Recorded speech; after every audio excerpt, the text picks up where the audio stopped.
ایک بہت بڑے بزرگ ہیں، بہت بڑے محدث ہیں، انہوں نے اس واقعے کو لکھا ہے۔ واقعہ یہ ہے، ایک لکڑہارا تھا، اس لکڑہارے کی بڑی خوبصورت بیوی تھی۔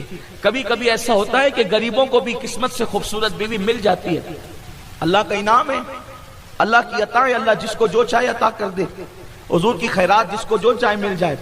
خوبصورت بیوی مل گئی، لیکن یاد رکھیں خوبصورت بیوی ملنے پر حضور نے جنت کی بشارت نہیں دی ہے۔ آقا فرماتے ہیں جس کو نیک اور دیندار بیوی ملے اس کو دنیا میں جنت عطا کر دی گئی۔ خوبصورت بیوی سے زیادہ دیندار بیوی کا ملنا بہت بڑی چیز ہے۔ دنیا میں جنت اگر کسی کے پاس ہے سمجھ لو جس کے پاس نیک بیوی موجود ہے۔ تو بزرگ فرماتے ہیں کہ ایک لکڑہارے کو بہت خوبصورت بیوی ملی، وہ تھی تو خوبصورت مگر وہ نیک نہیں تھی۔ نیک بیوی بڑی عظیم چیز ہے۔ یہاں پہ مجھے نیک بیوی کے متعلق بات آئی۔ نیک بیوی کا مطلب یہ ہے وہ شوہر کو تنگ نہ کرے۔ عورتیں بھی سن رہی ہوگی، خواتین بھی یہاں موجود ہے، دور دور سے آئی ہوگی۔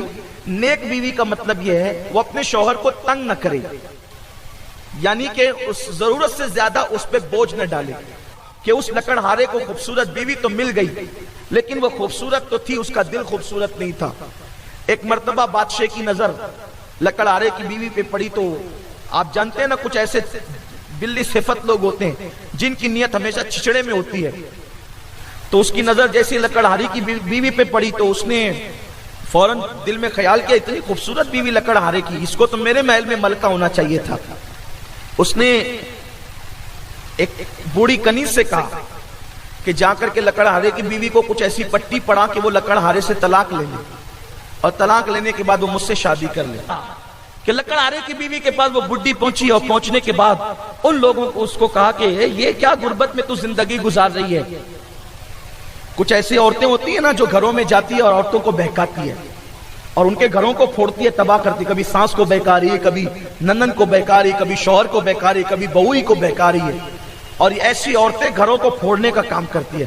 لیکن ایسے وقت پہ ہمیں بالکل مروت نہیں کرنا چاہیے۔ جب دیکھا کہ کوئی اختلاف یا فتنہ پیدا کرنے والا ہے تو اس کی مروت نہیں ہونا چاہیے، اس کو سیدھا باہر کریں، ورنہ آپ کا گھر تباہ ہو جائے گا، آپ کا گھر برباد ہو جائے گا۔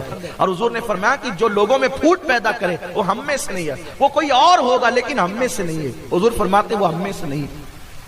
تو عورت پہنچی اور پہنچنے کے بعد کہا کہ کیا غربت میں تنگ دستی میں زندگی گزاری، تجھ سے تو بادشاہ محبت کرتا ہے، اگر تو چاہے تو بادشاہ کے ساتھ تیرا نکاح ہو جائے، تو ملکہ بن کے زندگی گزارے۔ اس لالچی عورت نے دیکھا کہ مجھے تو بادشاہ کی طرف سے آفر ہے، وہ شوہر کے ساتھ بے وفا ہو گئی۔ یہ بہت کٹھن منزل ہوتی ہے۔ اگر کسی عورت کو شوہر کا بے وفا بنانے کے لیے کوئی سازش کرے تو ایسے موقع پر عورت کے لیے بہت بڑی امتحان اور آزمائش کا موقع ہوتا ہے۔ اس وقت تو عورتوں کو چاہیے کہ وہ ہر زیب و زینت پہ لات مار دے اور اپنی شوہر کے ساتھ وفا کا حق ادا کرے۔ جیسے سیدنا ایوب علیہ السلام کی بیوی، حضرت ایوب علیہ السلام کے بدن میں جب بیماری لگی تو سب نے آپ کا ساتھ چھوڑ دیا، لیکن بی بی رحمت اللہ اکبر انہوں نے ساتھ نہیں چھوڑا، حتیٰ کہ جنگل میں حضرت ایوب علیہ السلام بظاہر کسی کام کاج کے قابل نہ رہے تو حضرت بی بی رحمت جنگل سے شہر جاتی اور لوگوں کے ساتھ کچھ کام کاج میں ان کا ہاتھ بٹاتی اور اس سے آپ کو جو پیسے ملتے، جو اجرت ملتی، اس سے کھانا خرید کے لاتی اور حضرت ایوب علیہ السلام کی خدمت کرتی۔ ایسی خدمت گزار بیوی کا تذکرہ اللہ نے جہاں داستان ایوب کو قرآن میں بیان کیا ہے، اس شریف مقدس اور عظیم صبر کرنے والی وفادار بیوی کا تذکرہ بھی اللہ نے قرآن میں بیان فرمایا ہے۔ آج تک کے قرآن میں بی بی رحمت کا ذکر موجود ہے۔ یہ بہت کٹھن وقت ہوتا ہے۔ دنیا کی رنگریلیاں تو یہ چند دن کے 4 دن کی چاندنی ہے، یہ ہمیشہ رہنے والی نہیں ہے۔ اس لیے جب بھی کوئی تمہارے گھر کو اجاڑنا چاہے دولت کی لالچ دے کر، پارکوں کی لالچ دے کر، محلوں کی لالچ دے کر، مکان اور دکان کی لالچ دے کر، آرائش و آشائش کی لالچ دے کر، اس وقت ایک بیوی کی ذمہ داری بنتی ہے وہ شوہر سے وفا کرے۔ اس لیے کہ جو بیوی شوہر سے وفا کرے گی اللہ اسے بغیر حساب و کتاب جنت میں داخل فرمائے گا۔ یہ مقدر اور قسمت کی بات ہے. کسی کو مالدار شوہر ملا, کسی کو غریب شوہر ملا, کسی کو خوبصورت ملا, کسی کو کم خوبصورت ملا, کسی کو پڑھا لکھا ملا, کسی کو ان پڑھ ملا. یہ تقدیر کی بات ہے, اس لیے کہ رشتے یہ خدا کی طرف سے بن کر آتے ہیں. قدرت نے جو فیصلہ کر دیا اس فیصلے پہ تمہیں راضی رہنا چاہیے. اور ایک مرتبہ جس شوہر کے ساتھ بندھن میں تم بندھ گئی ہو میری بہنوں, بس مکمل توجہ آپ کی اسی کی طرف ہونی چاہیے.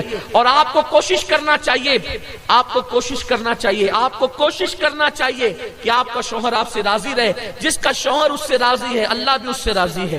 بات دور نہ نکلے, لیکن ایک بات مجھے یہاں یاد آئی. ایک بہت بڑے نحوی تھے, نحوی. ہمارے علماء سمجھتے ہیں علم نحو یہ لوگ پڑھاتے رہتے ہیں. اور بہت بڑے نحوی تھے, مگر بہت خوبصورت نہیں تھے. وہ ان کو خوبصورت بیوی ملی تھی. جب بھی گھر میں آتے تھے تو کہتے تھے بیوی صاحبہ, بیگم صاحبہ, آپ بھی جنتی ہو اور میں بھی جنتی ہوں. ماحول اچھا رہتا تھا تو اچھے ماحول میں تو ساری باتیں ہضم ہو جاتی ہیں نا, لیکن جب ماحول اچھا نہیں ہو تو پھر چھوٹی چھوٹی بات پر بھی پکڑ دکڑ ہوتی ہے. تو ماحول اچھا تھا تو وہ بیچاری مسکرا کے ٹال دیتی تھی کہ ٹھیک ہے آپ بھی جنتی ہم بھی جنتی. اتنی بڑی بشارت قبول کر لیتی تھی. ایک دن موڈ اچھا نہیں تھا تو ناوی صاحب نے گھر میں آتے ہوئے جیسے ہی کہا کہ آپ بھی جنتی اور ہم بھی جنتی, تو اس نے کہا اس کے سوا بھی کچھ یاد ہے آپ کو؟ جب بھی دیکھو جب بھی وہی ایک بات, آپ بھی جنتی اور ہم بھی جنتی, اور آپ بھی جنتی اور ہم بھی جنتی, اور آپ بھی جنتی ہم بھی جنتی. کچھ اس کے سوا بھی یاد ہے؟ اور اس کے بعد کہتی ہے اچھا ٹھیک ہے اب آج بتا ہی دیجئے کہ یہاں جو آپ جنت کے دعوے دار ہیں اور ہم کو بھی جنت بانٹ رہے ہیں, اس کا کوئی ثبوت بھی آپ کے پاس ہے؟ پڑھے لکھوں کے پاس حلم بہت ہوتا ہے, صبر بہت ہوتا ہے. جب بیوی نے کہا نا کہ آپ جو کہتے ہیں کہ آپ بھی جنتی اور ہم بھی جنتی, اس کا کوئی ثبوت ہے؟ کہا بالکل ہے. دیکھو تم بہت خوبصورت ہو اور میں کالے رنگ کا ہوں. یہ آپ کی زبان میں کہہ دوں, ان کو نہیں کہہ رہا ہوں, صرف آپ کو سمجھانے کے لیے کہ میں تو کالا کلوٹا بدصورت ہی صحیح. حالانکہ کوئی انسان بدصورت نہیں ہوتا. لقد خلقنا الانسان فی احسن تقویم. ان میری صورت بہت زیادہ خوبصورت نہیں ہے, میں بہت حسین نہیں ہوں, لیکن آپ تو بڑی حسین ہیں. تو میں اس لیے جنتی ہوں بیگم صاحبہ کہ جب بھی آپ کو دیکھتا ہوں تو میں دل میں سوچتا ہوں کہ ایسے کالے کلوٹے کو ایسی خوبصورت بیوی ملی, اللہ تیرا شکر ہے. تو میں شکر کر کے جنتی ہو گیا. لیکن جب آپ مجھے دیکھتی ہوں گی تو آپ سوچتی ہوں گی مجھ جیسی حسینہ کو ایسا کالے رنگ کا شوہر ملا جو بہت خوبصورت نہیں ہے, لیکن تم اس میں کچھ کہتی نہیں ہو نا, صبر کرتی ہوں. اور صبر کرنے والوں کے لیے بھی جنت ہے. اس لیے کہتے ہیں کہ آپ بھی جنتی اور ہم بھی جنتی. تو کبھی کبھی اگر ایسا ہو جائے آپ کے ساتھ بھی اس نحوی کی طرح ایسا ہو جائے یا اس کا الٹ ہو جائے, تو پھر آپ بھی اللہ کا شکر ادا کر لیں تو شکر پر بھی جنت ہے.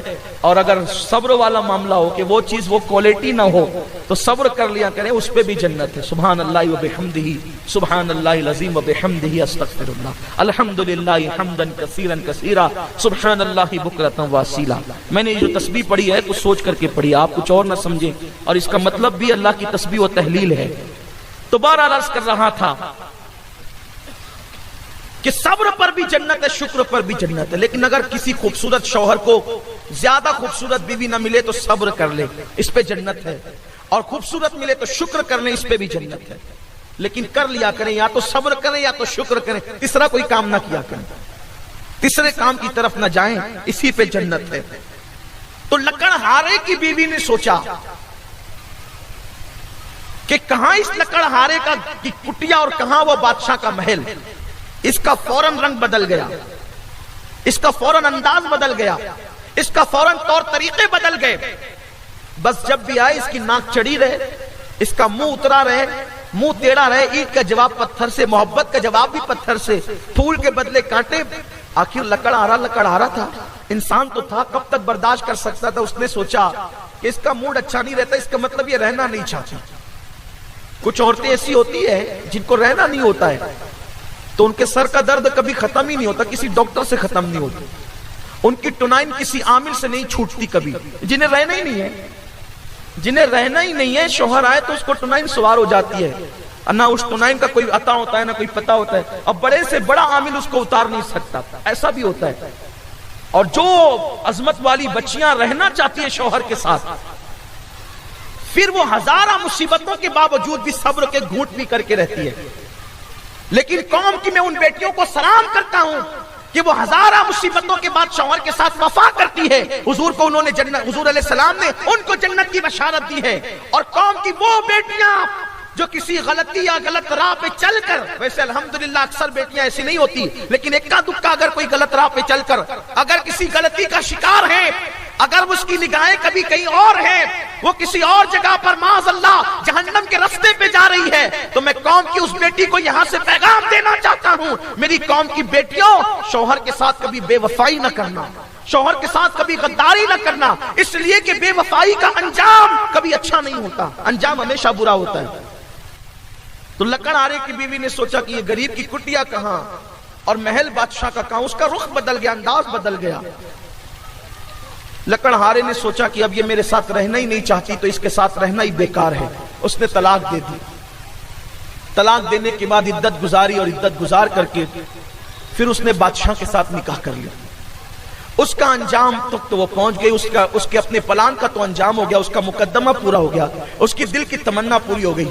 اب اس کے دل کے اندر حالت یہ تھی کہ میں بادشاہ کی ملکہ ہو گئی. لکڑہارے کی کٹیاں سے نکل کر کے میں بادشاہ کی ملکہ ہو گئی محل میں. جیسے شادی کی پہلی رات آئی اور بادشاہ اس کے قریب آنا چاہتا تھا تو بادشاہ بہرا ہو گیا، گونگا ہو گیا، اندھا ہو گیا، چلنے اٹھنے بیٹھنے کے قابل نہ رہا. وہی کیفیت اس عورت کی بھی ہو گئی، وہ اندھی ہو گئی، گونگی ہو گئی، بہری ہو گئی، مکی ہو گئی، بولنے کے قابل نہ رہی، کھڑی اور بیٹھنے کے قابل نہ رہی.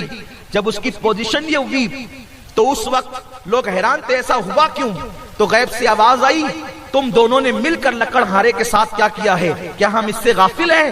اور تم نے جو مل کر کے اس پر ظلم کیا اور اس کا گھر بگاڑا ہے تو اس کا انجام یہ تمہیں بھگتنا پڑا کہ تم میاں بیوی بننے کے بعد بھی تمہارے ارمان پورے نہ ہو سکے. آج میری قوم کے نوجوان لڑکے جو ناجائز تعلقات کی بلا میں پھنسے ہیں اور گھر جو اجڑ رہے ہیں، حضور علیہ السلام فرماتے ہیں جو دو میاں بیوی میں آپس میں جدائی پیدا کرے فلیس منا، وہ